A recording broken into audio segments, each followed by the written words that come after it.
High বন্ধুরা, দেখো চলে এসেছি নতুন একটা ভিডিও নিয়ে। তোমরা কেমন আছো? আশা করি ভালো আছো। আর দেখো এখানে যে আমার সঙ্গে বাবিনও সবজি কাটছে। এগুলো কি বলো তো বন্ধুরা, এগুলো হচ্ছে ডুমুর। আর এই ডুমুর আজকে রান্না করবো। আর খেতে কিন্তু দারুণ লাগে। একটা একদম নতুন স্বাদের রেসিপি নিয়ে আমি চলে এসেছি তোমাদের সামনে।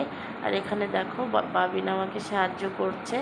ও আমার সঙ্গে ডুমুরগুলো কেটে দিচ্ছে। ডুমুর কাটা কিন্তু খুবই ঝামেলা, কিন্তু খেতে কিন্তু দারুণ লাগে। এখানে দেখো আমি ডুমুর কেটে ধুয়ে নিয়েছি। এখন একটু হলুদ দিয়ে আমি আধা ঘন্টা মতন ভিজিয়ে রাখবো। এই দেখো আধা ঘন্টা হয়ে গেছে।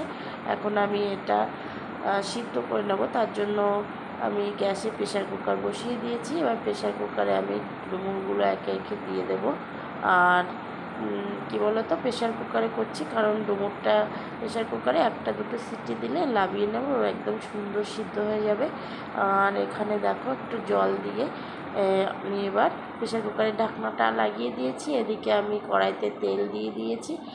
ডুমো ডুমো করে আলু কেটে নিয়েছি। আলুগুলো আমি ভেজে নিচ্ছি। দেখো লাল লাল করে আলুগুলো ভাজা হয়ে গেছে। আর এদিকে ডুমুরটাও সিদ্ধ হয়ে গেছে। এবার আমি কড়াইতে তেল দিয়ে জিরে ফোড়ন দিয়ে দিলাম দুটো তেজপাতা। এবার দিয়ে দেবো আমি পেঁয়াজ কুচিটা দিয়ে ভালো করে একটু নাড়াচাড়া করে লাল লাল করে ভেজে নিলাম।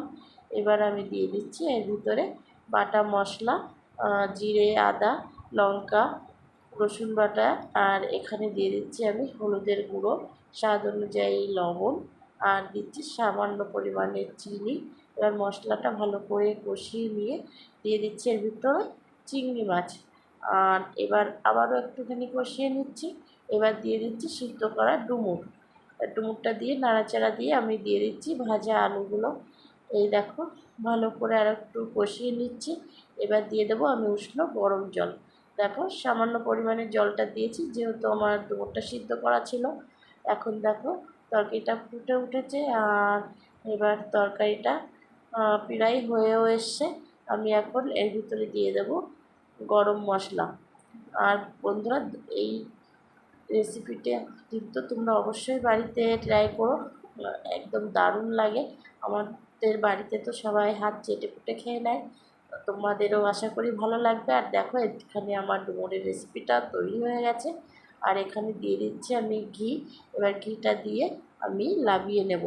এখানে দেখো এই যে লাবিয়ে নিয়েছি, কি দারুণ হয়েছে।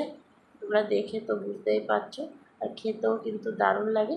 তাহলে বন্ধুরা চলো, আজকের মতন টাটা, বাই বাই।